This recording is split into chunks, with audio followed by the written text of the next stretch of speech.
The house was burning and the people were the water. Most people know Martin Luther King Jr. as a symbol. Speeches, marches, history books. What they don't usually see is the part where he was just a human being, carrying more pressure than almost anyone could handle. By early 1963, the civil rights movement was reaching a critical point. Protests were growing. So was the violence against them. King was traveling constantly, receiving threats, and being asked to hold together a movement that stretched across the entire country. He was exhausted in every way, physically, emotionally, and mentally. Harry Belafonte, who most people think of as an entertainer, was actually one of King's closest friends and supporters. He helped raise money for the movement, gave King places to rest, and, most importantly, was someone King could talk to honestly when the weight became too heavy. At one point during this period, Belafonte later recalled finding King worn down and questioning how much more he could give. What followed wasn't some dramatic speech. It was a real private conversation between two people who cared deeply about what was happening in the world.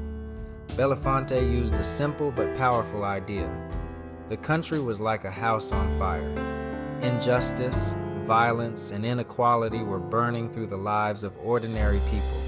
And when a house is on fire, you don't stand outside debating. You run in to help because people are inside. That metaphor helped King see something important.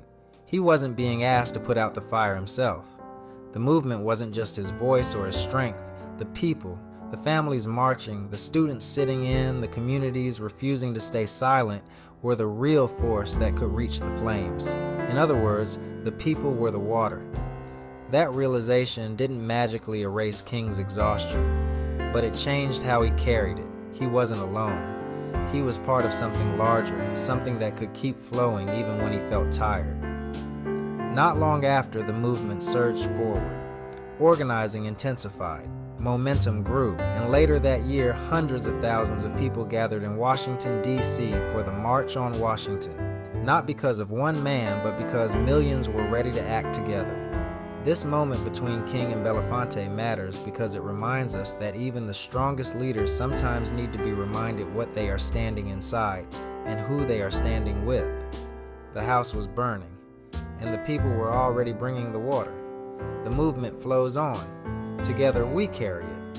America first, but not America alone.